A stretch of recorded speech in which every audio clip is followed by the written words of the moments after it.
Hey there guys, so with the release of Argylle, I thought it was the perfect opportunity to rank every Matthew Vaughn film from worst to best.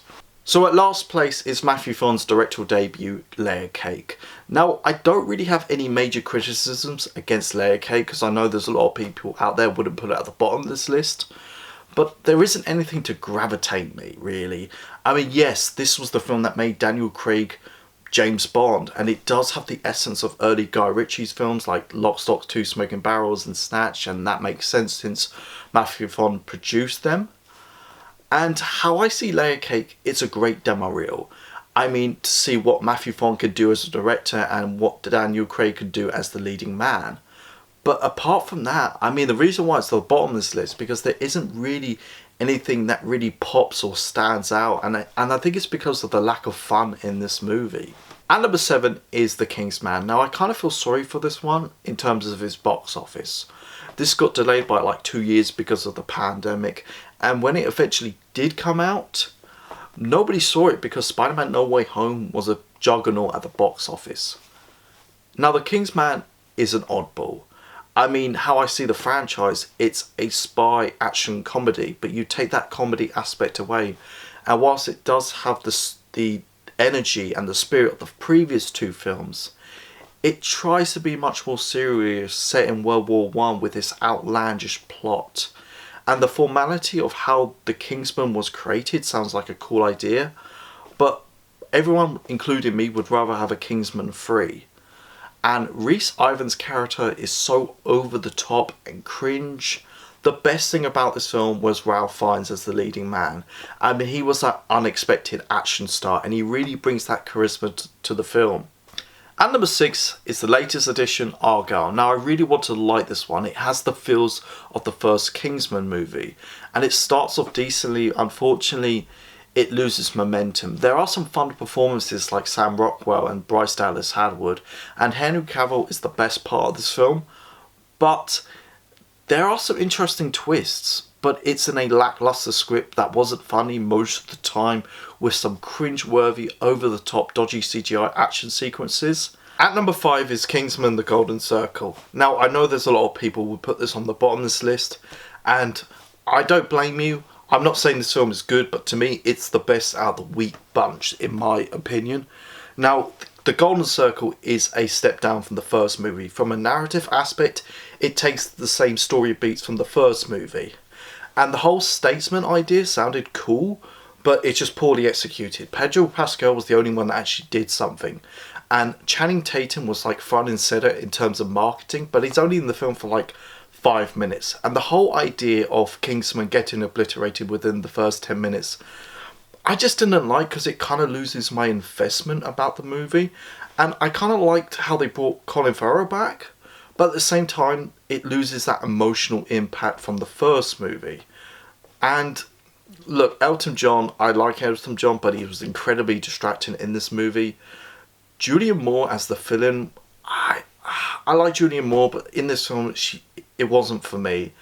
And this whole scene about Eggsy trying to put a tracker on this woman was incredibly off-putting.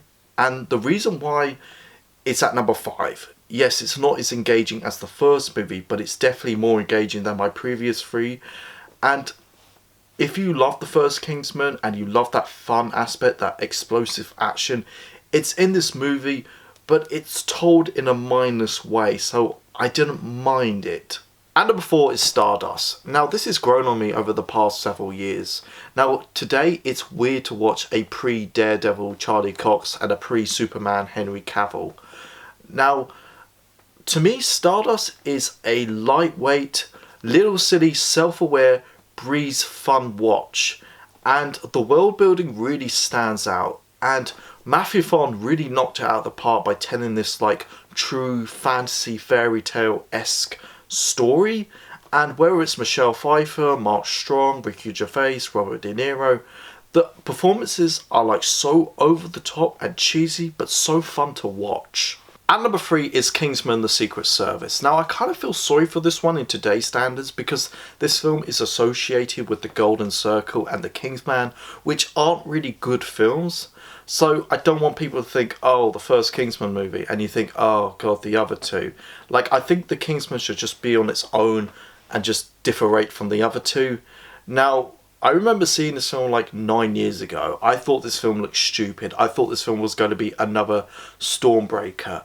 But Matthew Vaughn knocked it out of the park. He reinvigorated and re-energized the spy genre. I mean, so many memorable characters, where it's Taron Egerton, Samuel L. Jackson, Colin Farrell. Out of all the Matthew Vaughn movies, this has the most inventive action set sequences. The church sequence alone is the best action sequence out of any Matthew Vaughn film. If you want to watch a modern spy adventure movie, it doesn't get anything better than this. The action and the humour is just a blast.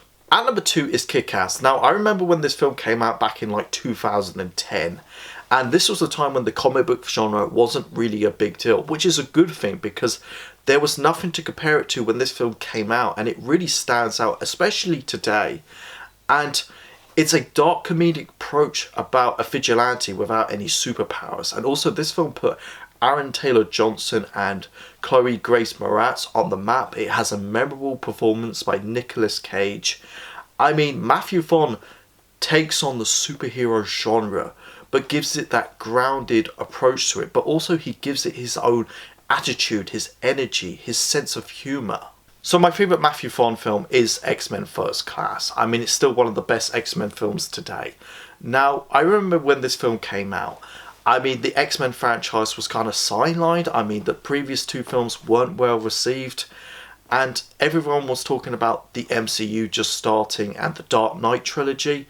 And when this film came out, it's like you're saying to yourself, how do you do an X-Men prequel without Wolverine or without Patrick Stewart or Ian McKellen? But X-Men First Class came along and it reorientated and revitalized the X-Men franchise.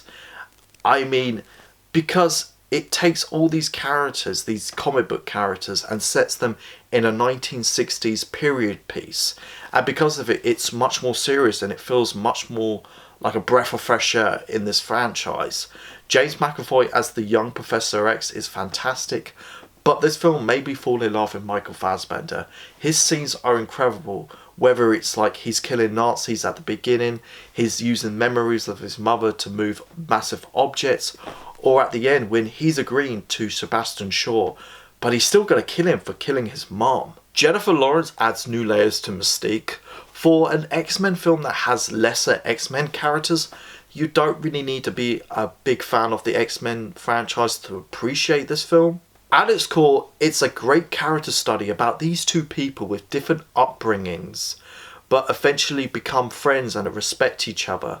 But by the end of the film, they become rivals. So that's why it's my favourite Matthew Vaughn film, and I wish he did come back for another X-Men movie. Thank you so much for watching this video, guys. Go like, share, subscribe. Let me know, where would you rank all the Matthew Vaughn films? Go check out my Facebook, my Twitter and my Instagram page. You guys are awesome. I've got your back.